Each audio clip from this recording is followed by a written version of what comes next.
बिस्मिल्लाहिर्रहमानिर्रहीम। अस्सलाम वालेकुम। आप लोग या हम लोग सब ये सोच रहे हैं कि तीसरी जंग अजीम शुरू होगी या होने वाली है, तो आप बहुत बड़ी गलत फहमी में जी रहे हैं। तीसरी जंग अजीम शुरू हो गई है ईरान और इजराइल की जंग से। बेसिकली तो इसका आगाज यूक्रेन की जंग से ही हो गया था, लेकिन अब ये अपनी पीक को पहुंचने वाली है और रियल में अब जंग शुरू होने वाली है, क्योंकि तीसरी जंग अजीम इजराइल ने शुरू करनी थी और उन्होंने अब पूरी दुनिया को लपेट में लेना था, जो उन्होंने शुरू कर दी है। सिनेरियो क्या हुआ है, इस जंग में अब कूदने वाला है अमेरिका, बरतानिया और फ्रांस इजराइल के साथ, और मदे मुकाबिल होगा ईरान। अब ईरान अकेला तो लड़ नहीं सकता इन सबके साथ, तो जाहिर सी बात है फिर पार्टिसिपेट करना है रूस ने, और चाइना भी आएगा। अब होने क्या जा रहा है जरा आप समझिए। ईरान ने ऐलान कर दिया है, अगर हमारा एक भी मिसाइल और एक भी ड्रोन अब इजराइल की तरफ जा रहा था, जिसने रोकने की कोशिश की उसके साथ हमारी जंग है। और उन्होंने क्लियरली फ्रांस को, बरतानिया और अमेरिका को वार्न कर दिया कि आप पीछे हट जाएं, तो आपके खिलाफ अब जंग छिड़ने वाली है। लेकिन ये तो वो है जो मिसाइल रोकेंगे। ईरान ने ऐलान कर दिया है उनके ऑफिशियल मीडिया पर, आपको पता है वो सारा स्टेट कंट्रोल मीडिया है, उन्होंने ऑफिशियली कह दिया है कि अमेरिका के मिलिट्री बेसिस यानी उनके अड्डों को अब हम उड़ाने के लिए जा रहे हैं। तो आप ये समझ लें कि अगर अमेरिका के अड्डों को उड़ाने जा रहे हैं तो बरतानिया तो इस जंग में पहले ही पार्टिसिपेट कर है, यानी बरतानिया ने तो पूरी मदद की है, तो अब ये मदद करें। और उसके बाद अगली सूरत हाल ये है कि फ्रांस तैयार है। अब आप क्या समझ रहे हैं कि तीसरी जंग अजीम नहीं होने वाली? तो बहुत बड़ी गलत फहमी में आप और हम जी रहे हैं कि अगर ये कोई समझ रहा है कि जंग नहीं होने वाली। ये जो शख्स आपकी स्क्रीन पर आ रहा है, आपको पता है ये शख्स कौन है? ये जनरल आप्टी अलाउद्दीनोव है। ये रशिया के अंदर रशियन आर्म फोर्सेस का डिप्टी चीफ है, टॉप लेवल का हाई रैंकिंग का जर्नल है रशिया का। उसने पुतिन को क्या पैगाम दिया? उसने कहा इजराइल और ईरान की लड़ाई से तीसरी जंग अजीम शुरू हो चुकी है। इमीडिएटली 10 लाख अपनी फौज तैयार रखे, नई भर्ती करे इमीडिएटली।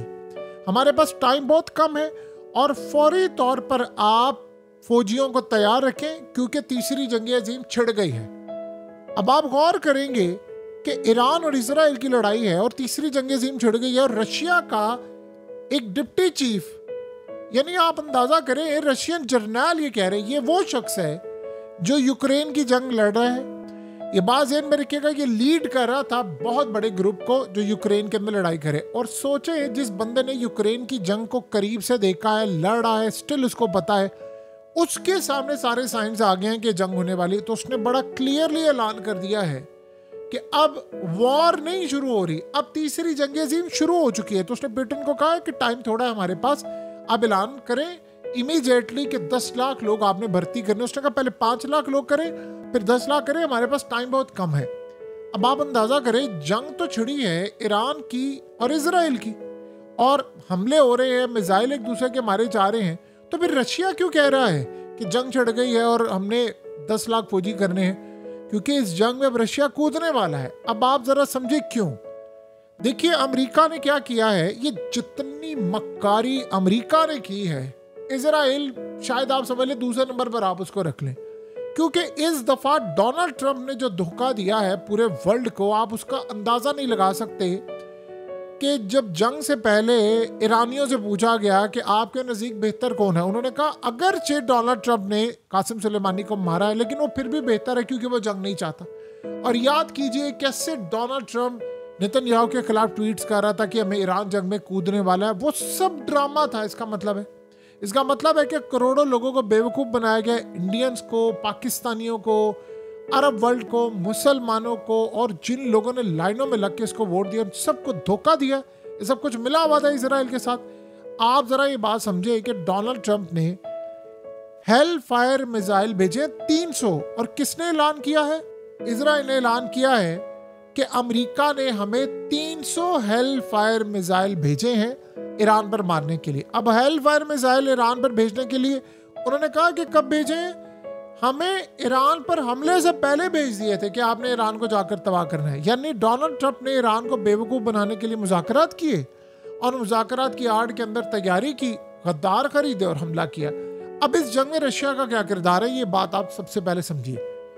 जंग में सबसे अहम किरदार अब होने वाला है रशिया का। आप एक चीज गौर करें तो रशिया की फौजें क्यों तैयारी करी हैं? यूक्रेन के लिए। यूक्रेन के लिए तो वो इनफ है, वो लड़ लेंगे।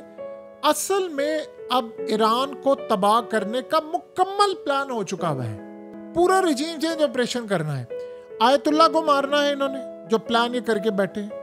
इन्होंने ईरान का एटमी प्रोग्राम मुकम्मल जीरो करना है। ईरान के तमाम लीडर्स इन्होंने ऑलरेडी मार दिए। इन्होंने ईरान के अंदर बगावत करनी है। इन्होंने ईरान की पोर्ट तबाह करनी है, ईरान की फैक्ट्रीज तबाह करनी है, ईरान की एयरफोर्स तबाह करनी है, क्योंकि उनको लगता है कि ये अगर हमने कर लिया तो बाकी मुस्लिम कंट्रीज को तो हम वैसे ही खा जाएंगे, फिर तो कोई मसला नहीं है। तो ईरान के हवाले से सारे का सारा मामला जो आपके सामने आ रहा है वो ये काम करने के लिए जा रहे हैं। तो ईरान का स्टेरियो तो क्लियर है, लेकिन ईरान को तबाह करने के बाद इन सब ने रूस को तबाह करना है और रूस के साथ चाइना को तबाह करना है। आपको क्या लगता है कि उसके बाद ये सारे जाएंगे नहीं? ये पूरे की पूरी नेटो की तैयारी रूस के लिए है, ईरान के लिए है और चाइना के लिए। ये भरपूर अंदाज में इस बात का अच्छी तरह रूस को पता है। और देखिए, उनको पता है कि ईरान गया तो अगला नंबर हमारे, क्योंकि मिडिल ईस्ट गया हाथ से।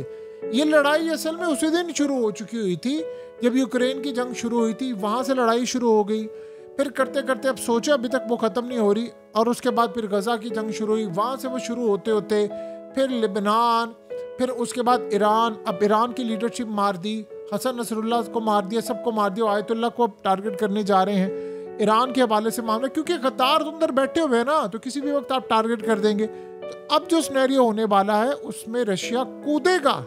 रशिया को पता है कि अब ये जंग बड़ी खतरनाक होने वाली है, मुझे ईरान को बचाना है। अगर ईरान को ना बचाया तो एक तो ईरान से ड्रोन्स आ रहे हैं, रशिया खुद कमजोर होगा, और उसको ये बात पता है। यही तो वजह है ना कि पुतिन ने नेतन्याहू को कॉल करके बहुत बेइज्जत किया है और कहा तुमने रेड लाइन क्रॉस किया। आपको कब याद होगा कि चाइना ने आखिरी दफा किसी मुल्क को कब कहा था कि आपने रेड लाइन क्रॉस कर दी है? कब आपको याद है? आप हालिया निगाह दौड़ाएं तो आपको कभी भी नहीं लगेगा। ना इंडिया पाकिस्तान की जंग की दफा, कल चाइना ने कहा है कि रेड लाइन क्रॉस कर गया इजराइल, और ये क्रॉस नहीं करनी थी। अब इस सूरत हाल में चाइना डेफिनेटली बात है इस जंग में कूदेगा। फ्रंट से लीड नहीं करेगा, लेकिन वो ईरान को तबाह होने से बचाने की कोशिश करेगा। ये जो ईरान का सिस्टम एक्टिवेट हुआ ना, वैसे थोड़ी हो गया है। पहले तो उनके मिसाइल लग ही नहीं रहे थे, अब तो इजीली उन्होंने F-35 भी 2 गिरा दिए हैं। उन्होंने ऐलान किया कि हमने एक पायलट भी पकड़ा है।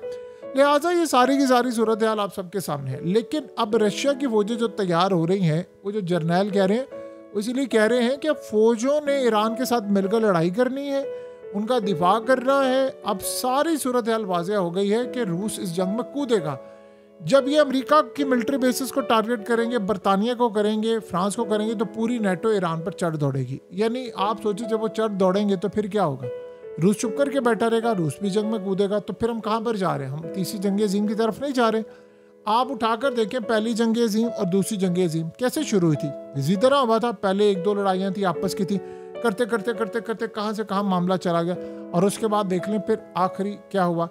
तो ये जो सारी की सारी सूरत हाल है वो इसी तरफ जा रही है। हम बिल्कुल तीसरी जंग अज़ीम में दाखिल हो चुके हैं।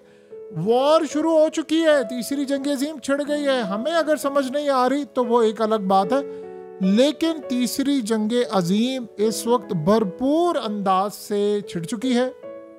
और असल में यही वो सिनेरियो है जो हमें अभी तक समझना है कि आने वाले वक्त में हालात क्लियरली बता रहे हैं कि हम एक बहुत बड़ी जंग और बहुत ही बड़ी जंग की तरफ जा रहे हैं। ये वो जंग होगी जिसके बाद शायद कुछ भी ना बचे और जिसके बाद सारी की सारी तबाही हो। लेकिन इजराइल अब यहाँ पर नहीं रुकने वाला। देखिए, ईरान को मार के उसने सीधा पूरा फ़लस्तीन खा जाना है, लाखों लोग मार देगा, शाम को नहीं छोड़ेगा, इराक को नहीं छोड़ेगा, और ये सबकी बारी आनी है। किसी गलत फहमी में ना रहिएगा। वो बस फ़र्क सिर्फ ये है कि वो एक दफ़ा ईरान से फारिग हो जाए, बाकी सबकी तरफ आ जाएगी। उनको पता अगर कोई लड़ सकता तो वो ईरान है। ईरान के जिस तरह उन्होंने जर्नैल मारे हैं, एयर चीफ, आर्मी चीफ, और ये सारे लोग मारे हैं, क्या इंडिकेट करता है? वो इंडिकेट करता है कि पूरी सेटिंग हुई थी, अंदर से गद्दार शामिल थे और उन्होंने ये काम किया। बहरहाल ये जंग बड़ी खतरनाक हद तक एक तबाहकुन मरहले में दाखिल हो चुकी है, और गालिबन ये इंडिकेट कर रहा है मामला कि हम एक बहुत भयानक वक्त में दाखिल हो गए हैं। और इस सूरत हाल में अब रशिया भी इस जंग में कूदेगा, चाइना को कूदना पड़ेगा, नहीं तो अगला नंबर उनका है। रशिया ज़्यादा परेशान है। उसकी वजह यह है कि ईरान उनको ड्रोन्स दे रहा है, ईरान उनको मिसाइल्स दे रहा है, चीज़ें दे रहा है।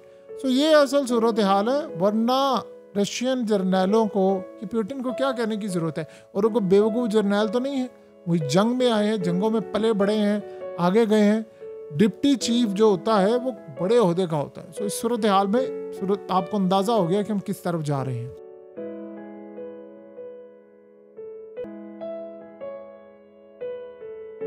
हकीकत टीवी को सब्सक्राइब करना मत भूलें, वीडियो को लाइक करें, शेयर करें और कमेंट सेक्शन में अपनी राय का इजहार ज़रूर करें।